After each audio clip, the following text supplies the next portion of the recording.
everybody, for the next hour of practice for MotoGP, coming to you from the circuit Phillip Island. And we are all set for what is going to be a very crucial next hour. Hello everybody, welcome to the second practice session then. This is practice, 60 minutes to decide the running order for Q1 and Q2 in this weekend's Australian Sprint and Feature Grand Prix for MotoGP. There is an exceptional press conference after this, because it has been rumoured and announced that because of the high weather forecast of wind and rain on Sunday at the time of the MotoGP, that tomorrow the sprint race won't happen. Instead, tomorrow we will have the full Australian Grand Prix on Saturday. So tomorrow it will be the MotoGP Australian Grand Prix. Sunday morning we'll have Moto3 and Moto2, then followed by the MotoGP Tissot Sprint. So the sprint rounds out the weekend. Strange way to have it, but that's what's been going on. Yellow flag's out in Sector 4 apparently. It's gone green now.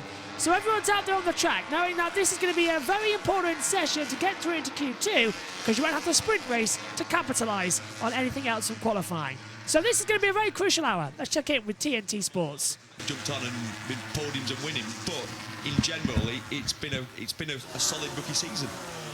Jack Miller, he's been out this week doing a little bit of flat track teaching with some youngsters from here in Australia. In fact, as we were talking about in the Moto2 session, there's been a great influx because it's been free for locals here on Friday, which is great news. Hopefully that will have gained MotoGP a few more fans as they round the southern loop and towards Casey's corner here in turn 3. Beautiful part of the racetrack. And here is Maverick Vinales, another one of those who was fast earlier today. You'll love this. You can't see this at home, but Casey just leant over to me and he went, because we've got like a control panel in front of us with our headphones on. You don't mind me saying this. Casey went, how can I hear the bikes more? That's such a racer thing to do. Because it's funny, we can turn it up so so they can be really loud, but like now when you're on board. In fact, I'll stop talking whilst we're on board for a second. Just listen to this.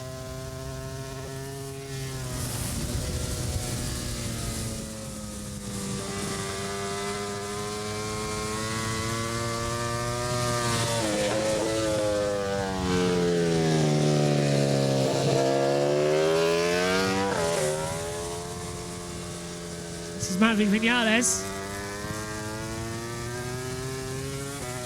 Just let it sing. Beautiful, beautiful, beautiful. That should be the only time we'll use that rear ride height device. Down the straight. Oh, it's a 1:31.666. And Ralph Fernandez has just got even faster. 1:31.391. Time's really changing already this morning. Such a great sound, this Aprilia. And of course, Vinales got close to winning a race last time out. Love it. Down into Stoner corner, Casey's corner. Well, I'm going to say this. That's one of the funniest things I've ever seen in commentary. Again, I'm sorry you can't see this at home, so we're all glued to the screen. We can hear the onboard. That was fantastic going around with Maverick, just getting pretty much a full lap. Everything was all right, but Casey shook his head when he came out round the southern loop. He obviously got the wrong line, and round the Stoner corner, Casey wasn't happy. He shook his head. No one, or not many people in this world can do that when you're on board with Maverick Vinales, but the man to my left certainly can. So that was funny. Sorry for calling you out there, Casey. No, that's fine. What did he do wrong? Actually, I was interested to see him come up over Lukey Heights and then go in through MG. He came out of MG and short shifted up straight away, and I was like, okay, yeah, he did everything right there. He was pretty good through turn 11. To turn 12, he went in way too hard and hot and trying to carry too much speed, because you've got to get it down the straight. It's simple as that. You've got to stay close to the inside curve and really pick that bike up and drive it out. He was carrying too much speed and never even hit the inside curve. So it's amazing how much time you lose just from not doing that. turn 1, 5, turn 2, you got on the gas too early in Southern Loop. Lots of people do that. You're going to get sucked into thinking you need to carry your speed all the way out to the curb. It's the worst thing you can do. The track sort of falls away from you, and you just need to hold on that inside line and almost pick up the bike when the curbing finishes, and then drive it out. And it's just in particularly effective when it's windy, because when the wind's coming down towards Bass Strait, down the main straight there, which majority of the time it is, it will push you off to the side. So if you're on the gas too early with the bike leant over, you've got the wind just pushing you further and further wide, and then you're unsure of when to get on the gas because of the curb that arrives there. But if you're just a bit patient, really stick and glue yourself to that inside curb and then pick it up and drive it out, it's far easier. And what about your corner? What did you do wrong there? Yeah, again, they sort of dive bomb in a bit fast, pick up the throttle early, but just drive it basically the whole way through the corner rather than trying to stay further left. And then, of course, we've seen a few crashes in Miller Corner there, because when you have to come from too far over on the right back to the left to get into the corner, you're always braking on the edge of the tyre. So you're stressing it a lot, putting yourself a lot of pressure to get the brake balance right going into the turn. Whereas if you stay further left, then you can brake in a straight line and ease your way into Miller without an issue. One thing, why are you giving me this information now? I mean, if you would have told me this when I was racing around here, I might have had a bit more success. It's a tough track. That was a while ago. I don't think I had it sorted then. Casey was still in nappies there. Yeah, you weren't born. You weren't born. What I love the detail though. That is superb. There is Jorge Martin. He has come through in fourth. We've already had people down into the 29s at the start of this session. Brad Binder, Paul Espargaro, Jack Miller, effectively a KTM 1, 2, 3. Well, that got tight, didn't it, to the back of Augusto Fernandez from Jorge Martin. I like the idea of Martin around this place. I don't know, it just feels like it might be. He was quick here last year, wasn't he? Yeah, he was. Went on the pole position, and in the race it was 7 riders within a second, and we got to the finish line. It was just who got it right at the right time. So we ride with Martin up and over Lukey.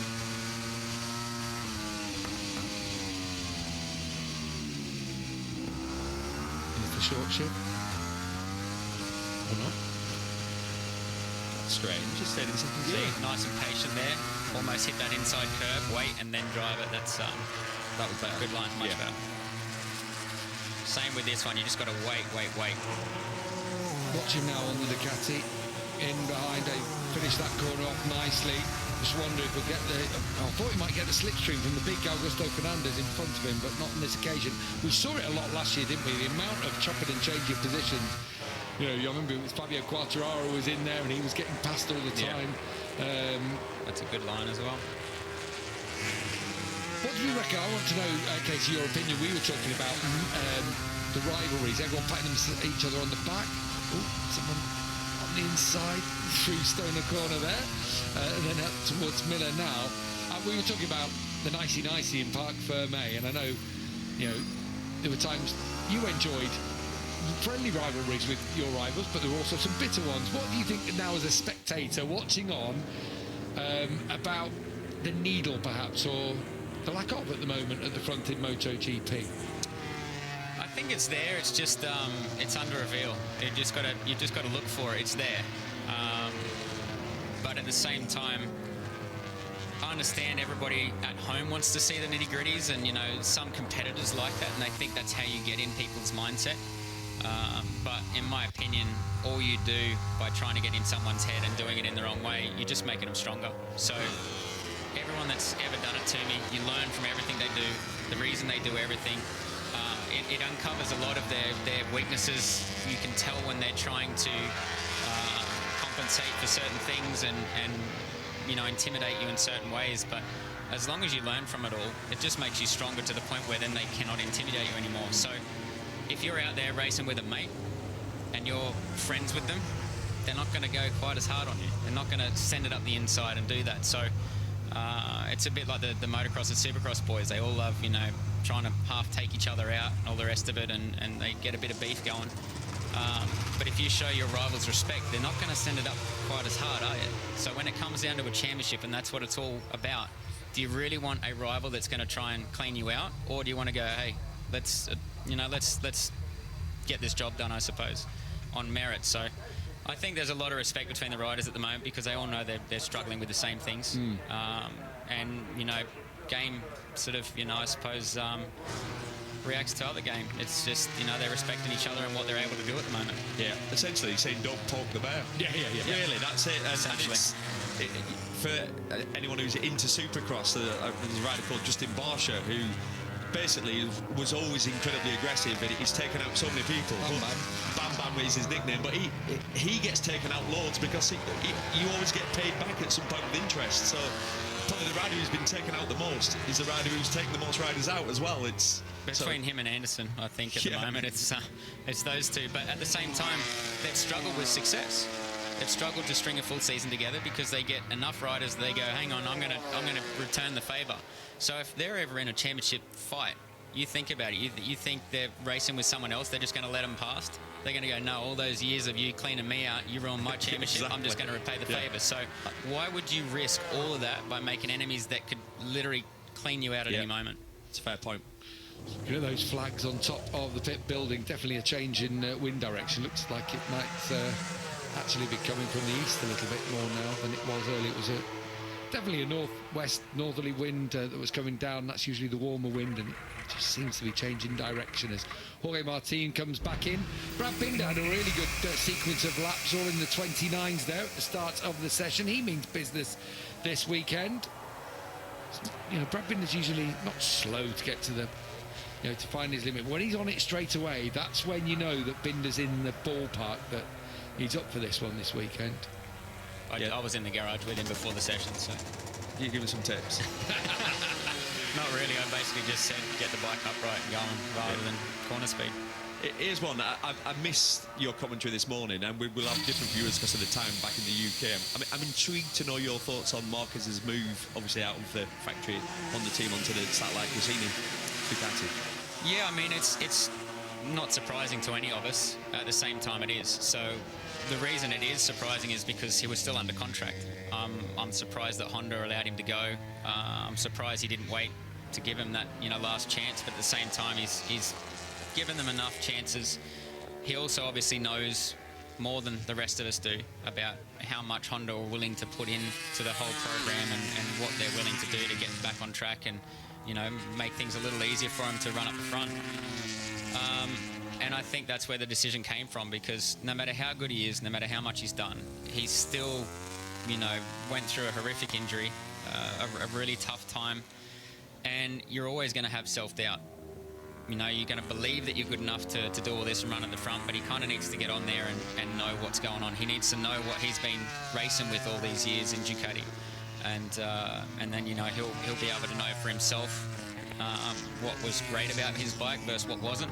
And he's also got his brother there that he's spoken to a heck of a lot. So it's surprising and unsurprising at the same time. And I know it's hypothetical, if you was in his position, would you have done the same? Not if the manufacturer was showing me that they're trying their hardest. If you're putting in all the effort, and as long as they are, then it's like you win together, lose together, let's grow old together sort of thing. But if they're not quite showing him that same level of effort that maybe he's putting in, etc., maybe he's seeing things coming at them too slowly and they're not in any position to really, speed that up, then you've got to kind of go, well, yeah, I really need to get out there. My career's not going to last forever. I don't want to be running around in the positions that I am. Better to move on, at least for the year, and see how things go. And I've got to ask you this. Can he win the World Championship next year? Do you think he will?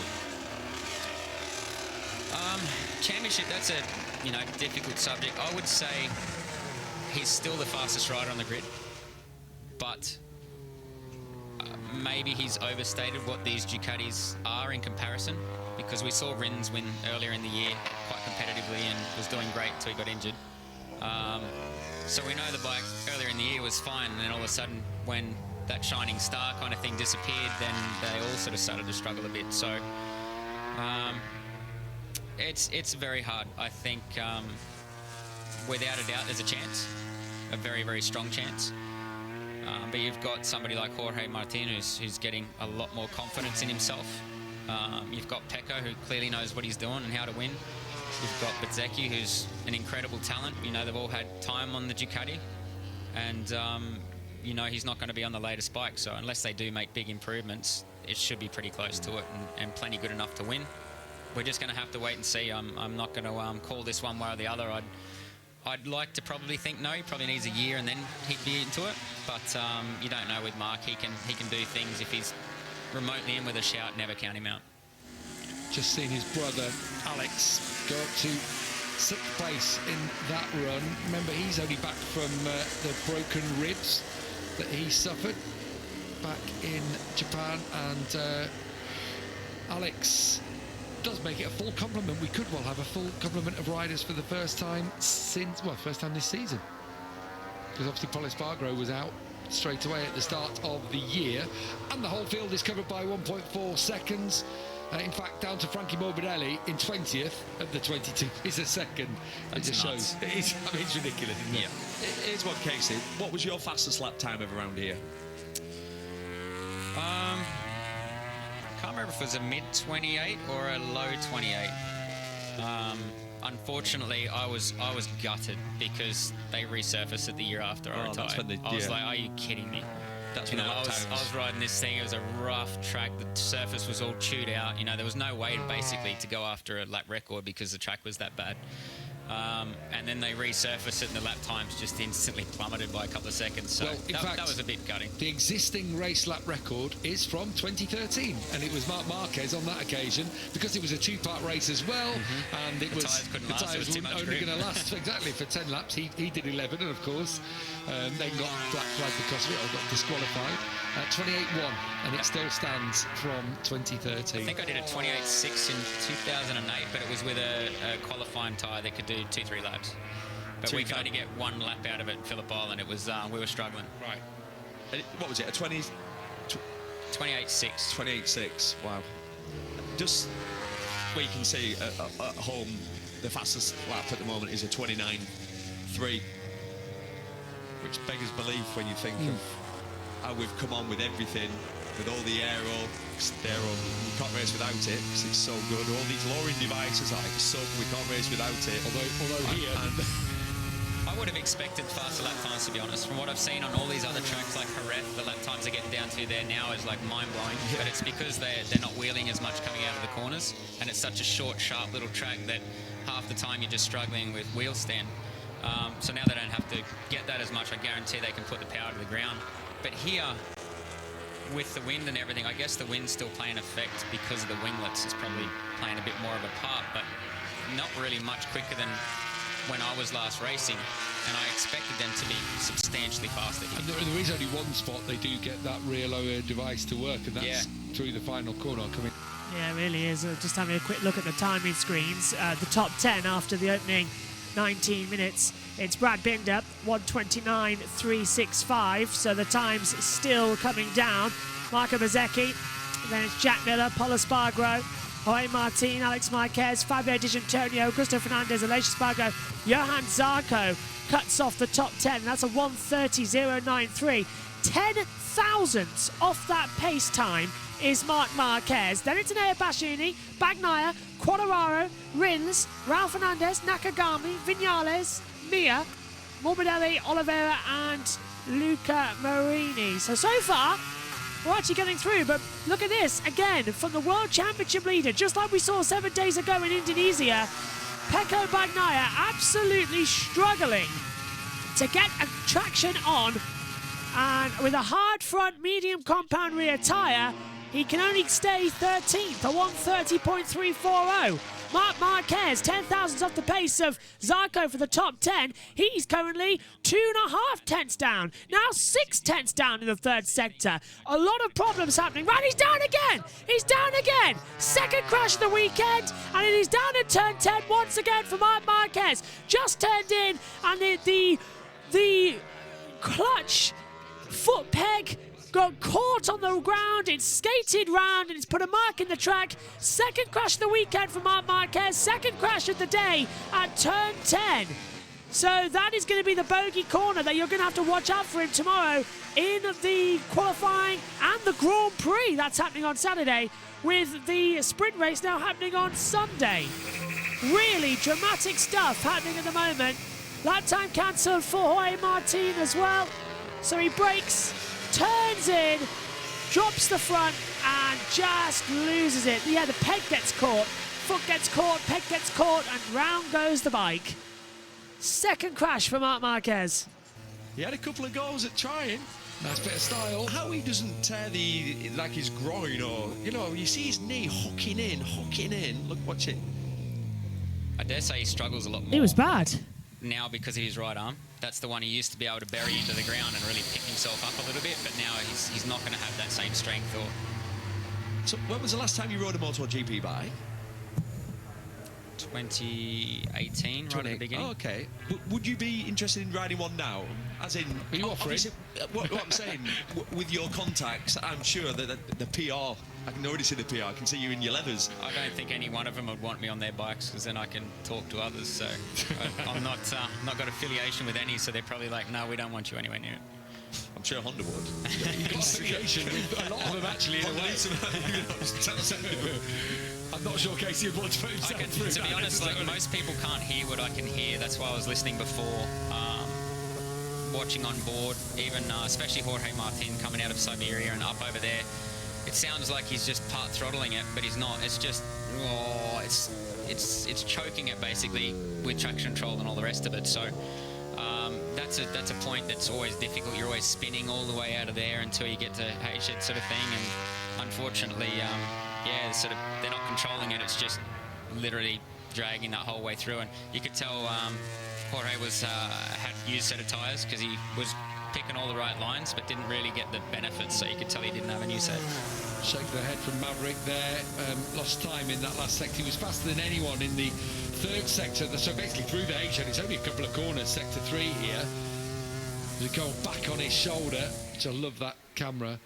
As Marc Marquez riding through the paddock, someone's getting a workout. No, I was going to say that the person who was just taking a selfie, and then Marc Marquez appears on the bike. They weren't expecting that, were they? That's a proper photo. Just asking you that about. Would you like to ride one of the modern MotoGP bikes, or has that ship sailed where you're like, I have no interest? I'd like to ride them so I can confirm what my thoughts are. I'm pretty confident of what my thoughts are and how they ride. I saw and felt the direction they were going in, so I know that it's just only gone further than that, far further. But I already saw the direction they were going in before I stopped test riding. So I'm pretty confident where it's at. I can hear what's going on when I hear the onboards and all that sort of thing. I can hear out on track when things are cutting in and not. So I roughly know what it is, but I would like to be honest, I'd like to ride a few different bikes, only a few, just to know what I'm looking at on track, if there is such a great difference between the few different manufacturers. Which ones? Ducati, KTM, I don't know if I go Aprilia and then Honda. Yeah. I've always wanted to ride a Yamaha as well, but I can kind of see where Yamaha's issues are in comparison to the others. The others are a little bit more tricky to understand where the difference is. Here's one for you then. On a scale of 1 to 10, how happy was you watching the Misano GP, watching your old sparring partner, Danny Pedrosa, wild carding? He's been retired for 5 years. We know obviously he's the current test rider for KTM.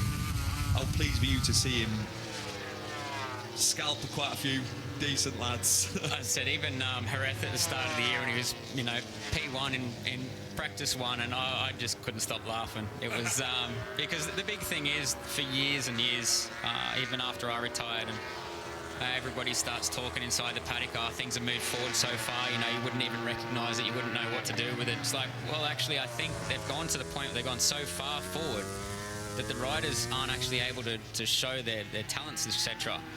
And somebody like Danny, who's been there for years and gone through everything, he's kind of still got a bit of an older school mentality, not old school.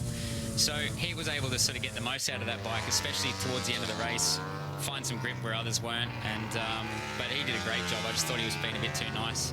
He didn't want to get involved in the championship battle, and he could have had 2 podiums. Quite easily, I think. Just let the brake off a fraction. Yeah. But no, he did a great job, I thought, and yeah, I think it's. Oh, Maverick Vinales is twitching massively coming out the last corner, but he's up by a tenth and a half going across the line. Just make Maverick go top. Does he? Does he? Does he? No! 53 thousandths of a second down on Binder's time. 1:29.418 for Vinales. That is a seriously quick time. Seriously getting quick now here at Phillip Island. Really started to enjoy the flowing nature of this track. It's getting quicker and it's getting better. Yourself, and it is very easy to go and look at the next garage, some riders that are pushing each other forward in the manufacturers, and it's very easy to look over there and go, oh, they've just got something we don't. You know, it was very easy when we were at Ducati and Honda to look at Yamaha at the time. They just had this buttery smooth bike that looked beautiful to ride, but it had its problems. You know, we all had our pros and cons to everything. It was part of it, and that's what made it beautiful.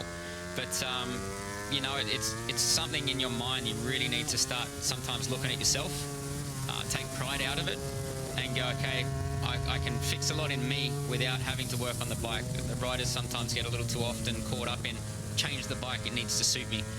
And yeah, I think sometimes it's just, you know, work on yourself a little more. Absolutely, I think we've heard that, haven't we? So many times over the years, just as we ride on board here with Maverick Vinales again, putting in a really good string of laps here every single time for Vinales. Just watch him come through the start-finish straight.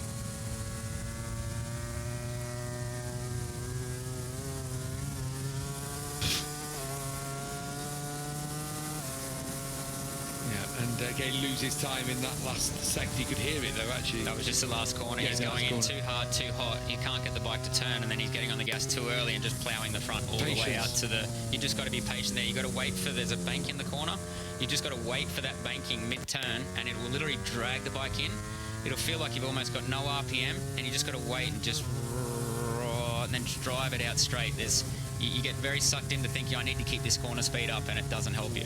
I've got a question for you, actually, about Yamaha. I was chatting to Alex Briggs last night, who, of course, used to work with Valentino Rossi, and we were both discussing. He was saying, I'm sure there was one point Casey was close to Yamaha. There was opportunities there. Was there ever a shot of you going to Yamaha? Yeah, they shut it down twice in... 2005, before 06, I was supposed to be going to the satellite team for a year and then go to the factory team the year after. And then all of a sudden, everything went quiet. So they were just obviously using me as a scapegoat to try and get somebody else to sign for less. And then the next year, basically, somebody who was a dear friend of mine and part of the, he's unfortunately passed now, James Strong. Spoke to at Formula One, spoke to the head of Yamaha and explained what happened.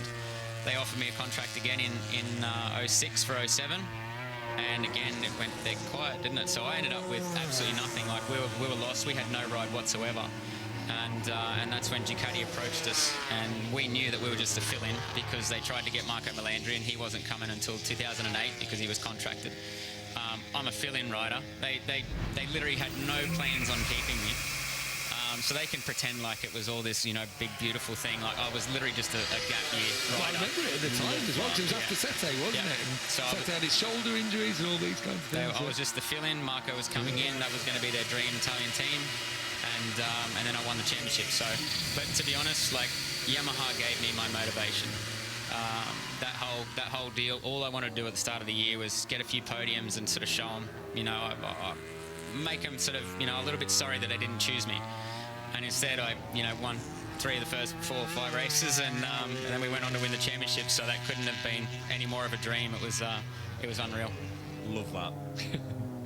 I'll tell you what, Vinales is putting in a good run here. One thing Alex Briggs did say to me, he works for Michelin now over here. Well, on occasion he helps out with another Aussie mechanic from back in the day, Dougie, who is the Michelin importer, and he said the soft tyre is an option actually. Now the way this track has evolved since the time Casey was talking about when it was relayed, very abrasive, very aggressive on tyres, but now they've got it to such a point, the track surface has smoothed out to such a point where actually the soft tyre is a possibility of a race tyre here, which makes it interesting, definitely. Yeah, it does. I mean, I was never the person to go for a soft tyre around here, especially on the front end. I mean, basically you went as hard a tyre as you possibly could before it became unsafe. And by unsafe, it normally meant just temperature. And right now we're in T-shirts, we're normally in jackets, so there's a very different temperature range. And front end actually is something that is, for me, it's what's deciding MotoGP at the moment. It is, we talk about our tyre pressures, it's the wings, the downforce that we've got on the front tyre. The front tyre can't cope at the moment. And I remember there was always, from Michelin to Bridgestone, such a big difference there. And it's almost like, if we have a Bridgestone front and a Michelin rear, you'd almost have a perfect package. But it's always been the way, hasn't it? It's always been thus. Because you were Michelin 2006 originally. Yes, Michelin 2006, and they're outstanding tyres. The rear grip that you could get compared to Bridgestone was just night and day difference. Where Bridgestone excelled was their fronts, of course, but it wasn't really their ability to turn. I think Michelin's were always still better. But Michelin, let's say, had more of a V profile, and Bridgestone's had more of a C profile. It was a much rounder, more even. So you didn't get that high performance on the edge of the tyre, but it gave you a lot more confidence to brake later, keep the brakes on as you went into the corner. Very different way to ride. The thing that set Bridgestone apart at the time, though, is because we started working with things called a base rubber. So you had the tyre compound and profile and things like that. So profile is the shape of the tyre. Compound, of course, is the type of rubber, as well as the softness and stiffness. There's all these sort of differences. It's not just as simple as hard, medium, soft. Yeah, there's a multitude of differences. But then we would put basically an extra layer of rubber underneath the compound. And for certain circuits that we needed a softer compound, but we needed the structure for the brakes, that's what we would do. So we could run a slightly softer compound, give us a little bit more grip, but then the extra rubber underneath would give us the stability that we could get out of under brakes. So it was that was something that was unreal with Bridgestone. They made a massive step with that. Yeah, it's something Michelin have actually been doing somewhere like Indonesia. There was something else where we've had these different casings or different treatments, especially for that edge grip, which might be lacking in certain ways. So we'll see what happens this weekend. But I do feel that the front tyre in particular is, where this championship at the moment is being decided. Well, when you're putting this much load through it, it's so particular because, like you said, they're struggling with stability. They're struggling with heat soak from the bikes in front. Then they're getting bigger brake discs, right? They're getting bigger brake discs to handle the problem of overheating front discs. But then they're heating up more of the tyre and wheel because they're even closer to it. So then they're creating more of a problem for the tyre, etc. You can't really start with a low enough pressure because it does still go up too high. And at the beginning it would be too soft, and you've got a chance of it coming off the bead and all these other things and having no stability until the tyre temperature comes up. So there's a multitude of problems that all these things are sort of creating that must be very tough, especially in the only area they're actually able to make a real difference, which is that front end. It relies everything on the front end now because they're so similar on the rear coming out. And we've seen that, obviously, this year especially, we've seen a lot of first corner crashes, first lap. Imagine, so this is the reality. You're starting with potentially a semi-flat front tyre. You've then got your front ride height device squashed down. You've got the lower ride height device squashed down. You know that in the race, if I get a bad start, it's going to be difficult to overtake because my front tyre pressure is going to go high. So I've got to be aggressive into turn one. But essentially, we're heading into turn one on a drag bike with a flat tyre. I mean, the recipe's there. It's like it's not rocket science where we've seen lots of crashes. But they've had the practice start this morning. But the other thing started on practice starts. Yeah, I'm in agreement with you. It's ridiculous. Can't cope. It's unnecessary. It's a danger. Did I tell you my theory? Have I told you my theory already? No. My theory is this. Right. So you don't have a brake marker off the start. You just don't, because you're not used to starting on the start line. Yeah. Right. So you set off, and what you do is you use your instincts. If you're leading, the person that's leading over, let's say, the top three, from that point on, everybody else just reacts to that. That's just the reality. The problem with practice starts is you're giving all these individual riders a chance to start on their own, and they go down, and actually you've got a chance to try and pick a bit of a marker. Now, the fact that we do 2 or 3 practice starts over the weekend, by the time you start on the line, you actually have got a marker set in your mind. So if you're in the top 8, or you're looking forward, you're aware of where you're going to brake, but other people might brake a little bit early, and all of a sudden, we saw in India, weird crashes with lots of people running into the back of each other, and I am, believe it or not, blaming the fact that they've done practice starts. It's gone full circle and it's become dangerous. I 100% agree with you, and something else you didn't mention was that the difference between the front of the grid and the back of the grid is huge. So you get these guys that, you know, you're doing practice starts to the front, you've got your braking point, right? You're going at a slower speed by the time you get there. You start from the back of the grid. By the time you get to that same spot with a slipstream behind 15, 20 other guys, you're arriving there a heck of a lot faster. You're getting basically lift because of all the dirty air from the guys in front, and then you hit the brakes and nothing freaking happens properly. And because the bike's sitting low, something before, when you've got a low bike, basically you're pushing and ploughing the front, so you're not able to create, when the bike is higher, comes from more of an angle, and you're actually able to weight the front, get the tyre temperatures up and feel it. When it's low, it just locks and sort of goes forward. So when you add all those elements together of a braking point that they're not used to with an extra bit of speed, I can completely understand why these guys are doing that. And it's the one difference they can make is at the start of a race, so they're going to try and risk it all. And then unfortunately we end up with those catastrophes. And we've just seen Fabio Di Giannantonio go third, Miguel Oliveira go 18th. All of the field are within 1.04. The whole field, 22 MotoGP riders, are with just over a second between them. It's Frankie Morbidelli currently who's at the bottom of the pile. My only thing for the start for turn one is just make the gaps in the grid that little bit bigger if it has to be. Make it, it's 9 metres now, make it 12. Yeah, that would give the space a little bit more space. Try it. It's not going to be that disastrous. Yeah, if you qualified, you maybe get a bit more advantage. I don't know. That's the only way I could see it being a really simple solution. Just don't do the practice starts. Simple as that. Honestly, it makes you check up more and think about it. So everyone's sort of, you know, going to second guess things, and that keeps you, you know, I suppose it's a self-protection sort of, you know, mode in there. You love this, Casey. I get angry when I see the practice starts. That's why I brought it up. I get angry when I see the wingless.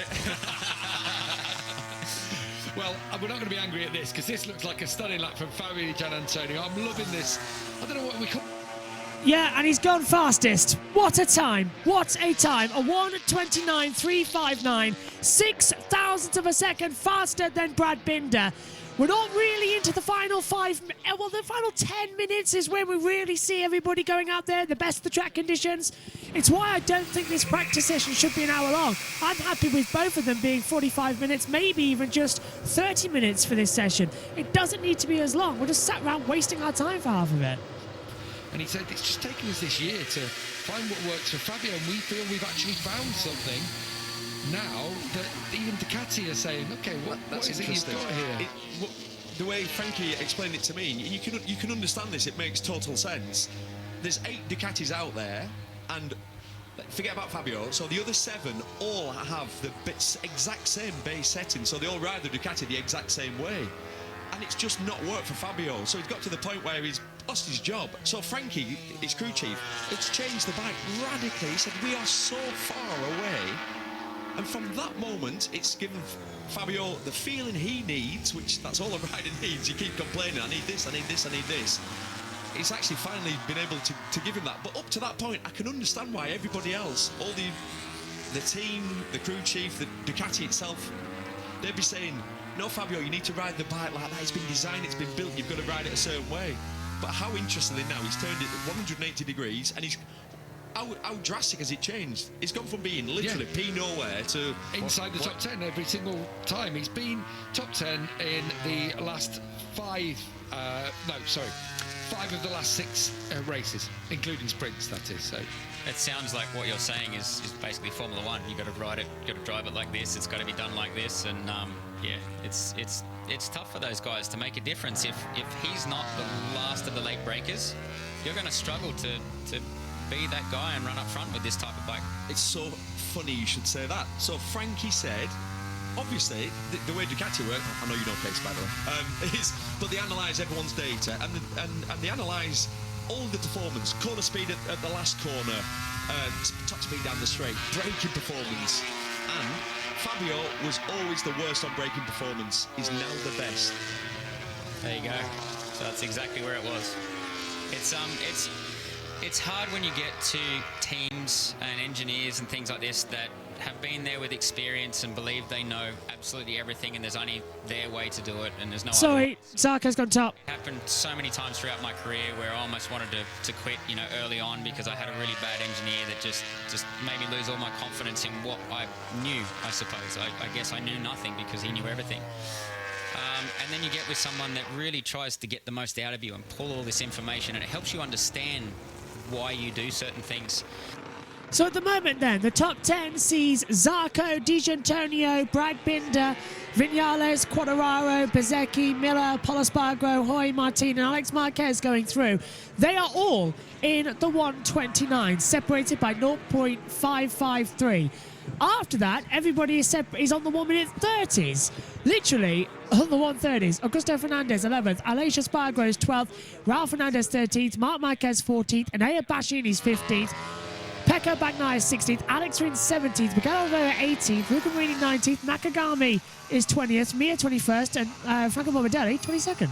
I remember that. I ended up being emulated after I retired. You know, everybody's like, well, you don't need to do as many laps and run around for no reason. You may as well make more pit appearances, fix the bike, make sure it's right before the race. I had a different system to people that worked for me. And everybody's thinking I didn't do many laps. What they didn't realise was I was doing almost twice as many laps on the same tyres as they were. So my fastest laps often were on the same tyres that I'd run for the entire session at the end of it. So then by the time we got that bike working so well with those old tyres, you slap on a new set of tyres and the bike was really well balanced, and then we knew we had a good race bike as well. So that's what we were always fighting for, but got criticised for it. Yeah, but you were always fast out the box. It was literally just give it a little polish and there we go. And then suddenly it's got a lap record. Oh, right, okay. Good engineer. Right, we are getting to crunch time in this session pretty much. Just over a quarter of an hour to go. I'll tell you what, it's an interesting looking top 10 with Johann Zarco on top of it. We've got Pecco Bagnaia down in 16th place. And yeah, last year's race winner, for example, Alex Rins down in 17th. It is a mixed bag we've got throughout this field. Augusto Fernandez has been knocked out of the 10, but it looks like he's on a push now with a new set of, medium front, soft rear in his bike as we line up 11 into the final corner now of 12. I'll tell you what, he was wide through the hay shed. He was on the curb on the outside. As soon as I saw that, I thought this lap's gone away. So if he hadn't have made that mistake, he'd have lost a bit of time there, definitely. Up into 5th place for the reigning Moto2 World Champion. I wanted to get that in. No, absolutely not. I want to get it in. I do know some lines as well. I feel intimidated with Casey. You know, he's destroyed me. So I'm impressed you picked up on that because it was the first thing I saw. I just wanted to I have had my knee down once or twice. This is prime time for lap times, by the way. When the cloud cover comes over like this is as soon as that track starts to cool down just that little bit from the cloud cover, this is like perfect temperature right now. Well, here we go. It looks like we're going to get some here. Aleix Espargaro is half a second under through the third split. Now, we will expect them to put in much faster lap times, as I say. Yep, and we're seeing now that they're coming faster and faster and faster, ideally coming out from the first 3 sectors so far. For Aleix Espargaro, he's up by half a second, so this will easily be a much better run across the line for Aleix Espargaro. Takes the line checkered and goes from 12th to 1st. A 1:28.841 then. That's the new benchmarker. He's on a medium front soft rear tyre. Beat that, he says. Literally 4/10 faster than anybody else. Now we're going to see who's going to go on. And Augusto Fernandez, 6th at the moment, estimated to go 2nd. So with 15 minutes to go, this is where the practice session really starts to get into its own. This is where we're going to start to see everybody now starting to finalise the ideas. Across the line for Augusto Fernandez, 2nd, 1:29.228. Aleix Espargaro's looking faster as well as he's trying to come through. And his first sector is good, and he's up by about a 10th and a half. So now this is going to be it. So that really does look lovely to ride. Looks a great bike. 2 tenths under, halfway round. A few bumps here and there through the hay shed. I wouldn't fancy that one. Through that fast right hand and then up and over Lukey Heights. Third split comes up and he's still underneath here as he squeezes on. Oof. Little short shift for Aleix as he goes into turn 11. His teammate Maverick Vinales not too far behind. You feel like it would suit the Aprilia, the way you've got to flow around Phillip Island and the way that bike just seems to love those fast-flowing corners. Espargaro improves again, 1 minute 28.7. Has Vinales got anything to challenge his teammate? And he does. So that was cleaner in that last sector that time from Maverick. 1 and 2 again for Aprilia. Yeah, the two teammates there, first and second, they've got complete opposite riding styles. If you watch them, Mavericks, he uses his body a lot more. He's always working, trying to pick the bike, we're trying to find grip, where Aleix just sits not just in the middle of the seat, but he has got a very static, sort of old-school riding style. Augusto Fernandez went into third. He's pulled back into the pits as Fabio Di Gianantonio now replaces him in third place. This has hotted up early on here. And as Casey mentioned there, you can see the cloud cover that's come overhead. Temperature will just drop ever so slightly. And if the wind isn't too strong, as it doesn't appear to be at the moment, it should be ideal time for lap times. Jorge Martin is outside the top 10 with 13.5 minutes to go, but so is Pecco Bagnaia. Yeah, I don't think they'll be panicking just yet. I think this is the start of Jorge Martin's first flyer. It's weird who he's got behind him on track, isn't it? He's wide there. He was. Or was he actually? I don't know. I'm just sitting down. No, I feel really paranoid. He was wide, mate. But he's got Marc Marquez right in behind him, hasn't he? Of course, Marc's found being able to tag on at the back. A lot of people are expecting Marc to be fast here this weekend. Was in the mix last year. Really in the mix, as in he almost won, didn't he, last year? He had more pace and Rins right at the end of the race, but just couldn't quite get past at the MG corner. Both up through the second split into the hay shed. Lovely marker this is for Marquez. Joan Mir trying his level best to tag onto his two compatriots. Martin over the top of Luki. Marquez in close attendance, tight to the corner of MG. Gets it round safely.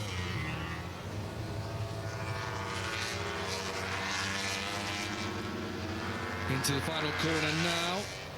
And this looks like a good lap coming in from Jorge Martin now. Outside the 10 as things stand. Marc Marquez also down in 17th place. Where will this push them? Martin goes top, Marquez into 5th, Mir into 9th.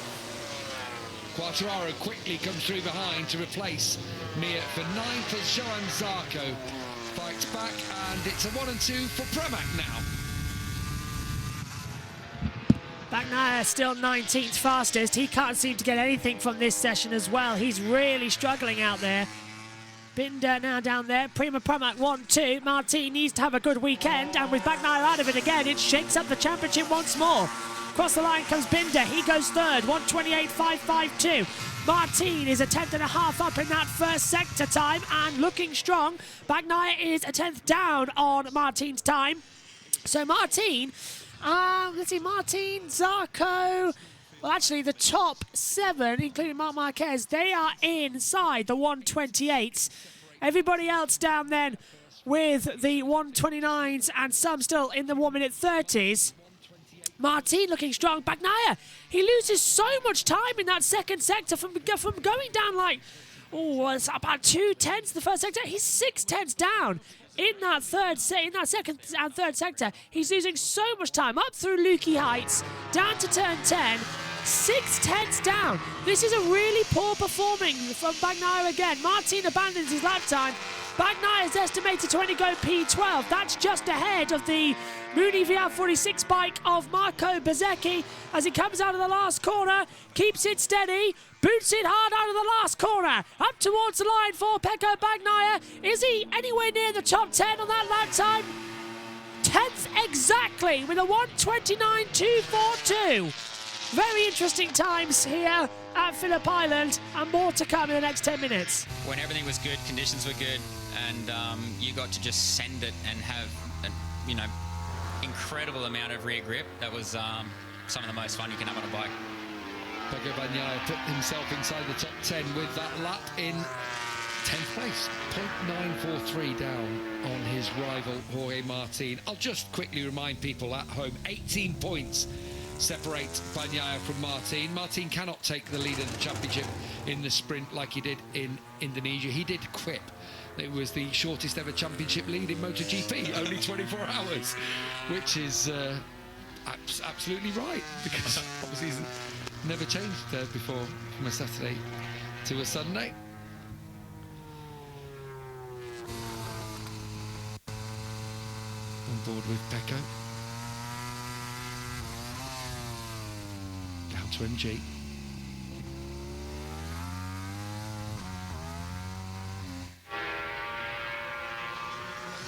What were you seeing there, Casey? I was just seeing if Neil saw, that he ran wide. He looked wide in MG. Sorry, I missed it, Alex. I was thinking of asking you a question. I was thinking, I can't multitask, you know what I'm like. I was thinking, we know you helped Pecco last year. There was a period during the season. Can you tell us now what you helped him with? I mean, at the time, obviously, private. Even if it is private, then it's no problem. No, he asked a few questions with a few races that he was really struggling with. In areas, it's hard for me because I wasn't there for quite a few of the races, but and a couple of the tracks, I haven't ridden, so I don't like commenting on things that I don't know. Also, these bikes, of course, are different, so all I can really give a few pointers about is lines and basically the way to approach the track, where you're going to get the most out of it, and yeah, that's all I sort of Was he really receptive? Did he take it on board and do it? Oh. Definitely. There was a couple of races in the year I was really impressed. Next day he went out and I'm watching lines, and big change from the day before. And then he seemed a lot more comfortable, and then had fantastic weekends. I think he struggled here in Phillip Island to sort of absorb what I tried to help him with. I think there was quite a bit of championship pressure on him because things were going his way, things were starting to really swing his way, and you could tell he just kind of reverted back in the race to what he kind of felt comfortable with, I suppose.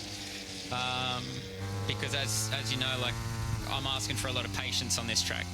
Where you think you're going to gain speed, you don't. Where I want you to gain speed is basically you got to hold back in certain areas, and that's, I think, quite hard to do. And when you're thinking about all this other stuff going on inside your head, Ducati putting an immense amount of pressure on you to get it done. I guarantee, he just sort of reverted back to what he knew. And I actually saw Mark riding some very, very good lines last year, and also Bezzecchi was good in a couple of spots. He ended up struggling at the end, but I liked watching him and his patience through certain parts of the track. I love it. I bet you were smiling as well at home watching the pressure that Ducati were putting on Pecco. It was hard to watch, wasn't it? You sensed it, didn't you? Massively. You've been there, you know exactly what it's like. When they start going up and down the paddock to all their teams, it's not just like asking a teammate to, okay, don't cause any problems for your teammate and, stay behind. I mean, there's an entire manufacturer that they were controlling, and I didn't like seeing that, and I know Pecco didn't want it. And, I feel for Pecco. They just put so much stress on situations that I think they could learn to be better in that area. They've not particularly been great at handling riders and understanding the pressures they go through. They just think their own kind of dimension. And I think it's why they've struggled. They've had the best bike for a long time now, but they've still struggled to win a championship until last year and this year now. So I think it's not been about the bike, it's been about the way the program's run, and I think they need to give a bit more credit to the riders, let them have a bit more of a say and take the pressure off them, not put on it. Just let them race and they'll figure it out. I wonder if it's then going to be different for Jorge Martin. Ultimately, we know that Ducati's going to win the championship this year, whether it be in the Bagnaia Martin or in the Bezzecchi camp. I'm not trying to stitch you up, Casey. I'm genuinely not. If you were to call it now, who's your money on? Of recent form, I would have to say Jorge Martin. He's been in great form. I've seen him really come on the last couple of years towards the end of the season. He's done really well. Pulled himself together a little earlier in the season this year and pulled himself in the fight. But at the same time, you never count out, Pecco. He knows how to fight. He knows how to scrap. He'll get it done when he needs to. But you can't say that it was championship pressure. why Jorge crashed last week. That was just, like I said, an anomaly. It was so strange. It wasn't a normal crash. It certainly wasn't from pushing, you know. It was a very different one. Whereas we've seen maybe Pecco have a few moments where he sort of oversteps himself, and now that it's championship time, he's, you know, he did start to falter a little bit. But at the same time, we don't know what's going on. We don't know what's happening behind the scenes. He could be dealing with other things we don't know. They don't like to let on. And, you know, either or could really take it. But I see Jorge being in the driver's seat at the moment. Yeah, I think we feel a bit like that, don't we, guys? Yeah, well, it's hard not to, isn't it? Yeah, with the recent form, like run of results, 4 sprint race wins in a row. It was 2 out of 3 Grand Prix, and he was leading the other one back in Indonesia until he crashed out, almost 3 seconds in the lead. Fabio Gian Antonio is on another great lap here, continues his rise after his best result in MotoGP last time out in Indonesia. And do you know what he said yesterday? We will have the full interview over the weekend for you here on TNT Sports. But what he said was he's had other offers, he's not taking any until his chance of staying in MotoGP have been extinguished, because he doesn't want to let go of his dreams. He says it's a big risk. I know it's a risk. But it's a good risk. He's just gotten second, 128.452. Accepting any of them until I know for sure there is no chance of me being here, which good for him. You've got to give him the credit for taking the risk, and he's putting up. The beauty of it is, let's see, his future might not actually be in his own hands now, but if he gets on the podium this weekend, if he gets on the podium next weekend, guess what? If you're Honda, you might just... He's not going to be a man to develop the bike, I guess. So well, he's not going to be Repsol Honda. Yeah, he's not going to be Repsol Honda. We don't think that. Johan Zarco said he's not going to get nowhere else to go, is but if Miguel Oliveira does move, do RNF then take a look at punch on Vinales. Aprilia, for example? So they could have crossed, but Vinales looking good. We've got a whole sector of bikes flying through the first couple of corners here. So they're all now setting brand new red sector times. This is going to be fantastic to see. Di Antonio is, Binder, everyone. Vinales across the line goes P1. 128.212. Rins goes 7th. Aleix Espargaro goes 4th. 128.456. So both Aprilias through at the moment. And Bagnaia 15th now. Really struggling coming into Stoner hairpin, where Casey Stoner has been on the TNT commentary team that you've been hearing as well, has been with. Now, Bezecchi's at Binder, 127.943. Binder goes fastest. Great time there. Vinales second. Martin third. Paul Espargaro's 4th. Di Antonio 5th. Aleix Espargaro 6th, Zarco 7th, Rins 8th, Raul Fernandez 9th, Augusto Fernandez has the top 10. So some really strong opening gambits here from everybody in the MotoGP. We've got 1, 2, 3, 4, 5, 6, 7 riders all together. Martin's up by half a second. Bezecchi goes 5th, 128.6. Bezecchi 128.368. That's the time I'm looking for. Martin's up and he's following Bagnaia coming through 16 and 17. He's really close behind him now as well. Soft front tire, medium rear tire, it seems like no. Bagnaia hard front, soft rear, save for Martin across the line. And it is 16th for Bagnaia. Martin doesn't improve and Bastianini goes 8th. And look at Jack Miller up into 4th place. First time he's going to go through Q2 in a number of races. That's going to be a great classification for him to get an automatic boost through. Martin's back down to the lap time. Whoa. With only 1 minute 20 to get round, him being a turn 3. That might be Martin done then. He's P3. Not seeing too much improvement on the timing screens right now. Zarco set a red first sector, however, at 20.912. Bagnaia's down by 78 thousandths. All-time lap record on day 1 here of the Australian Grand Prix at Phillip Island. Pecco Bagnaia, his back is against the wall right now. Johan Zarco in 10th place at the same time as Aleix Espargaro, half a second off as Bagnaia rounds the hay shed. He's got a quarter of a second off. Like, is Bagnaia going to have to go through Q1 again? We saw what happened last weekend. Again. It worked pretty well last weekend, didn't it? Well, actually, yeah. No, but that track, remember, you can't pass on that track. 29 seconds to go then. Looks like this is going to be it. This is going to be the final rumble for everybody to see if they're going to have any sort of times gathered between them. Oh, picture break up. Bagnaia across the line then. He'll get another run through. And he goes 11th, he misses out. 1:28.642. Miller second. It's a 1-2 for the KTMs. Zarco stays in 10th position, and Bagnaia's pulled out. That's it. Checkered flag. He will not get any runnings at all in that session. Well, hands up. Who on earth expected that? Really strange performance situation. Didn't expect to see that. Didn't expect to call that. Quartararo, quite frankly, angry at something that's happened. Down into the braking zone at Lukey Heights into turn 10. Oh, he's been blocked by he's been blocked by the 37 of Augusto Fernandez. That might get looked at. Why was Fernandez on the racing line? And it's completely caught Fabio out. Marini goes through unhindered. So Quartararo has to go through as well. Q1, he's out of it. Don't think anyone else is improving on sector times. They've all taken the flag. So that's it. Martin might do something. He's a 10th down, and he could estimated P1, but 0.112 the difference. Can Martin get up there, or will it be a KTM 1-2 here at the moment for this event? Martin comes out of the last corner. Does he improve on 4th position? I don't think he's going to. Comes across the line, and no.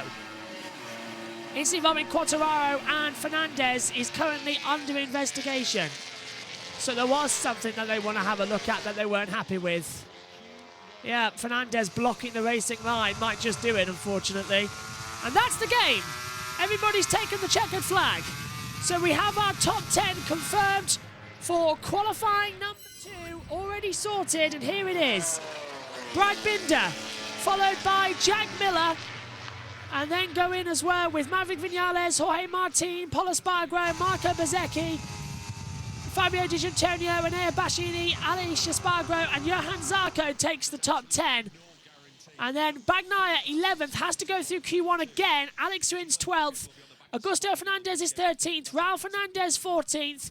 Alex Marquez 15th. Marc Marquez is 16th. Fabio Quartararo 17th. Joan Mir 18th. Luca Marini 19th. Miguel Oliveira 20th. Takiki Nakagami 21st. And Franco Morbidelli goes in 22nd place. Really, really strange session that.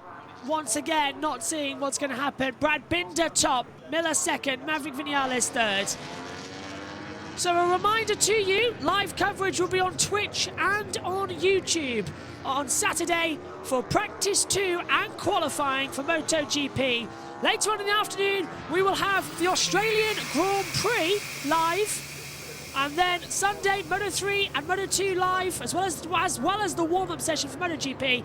And then the Tissot Sprint will also be on Sunday now, as they've swapped around. Thanks to everybody for your company today on an unusual session. Bagnaia, championship leader, once again, has to go through Q1. We'll see you later. Bye-bye.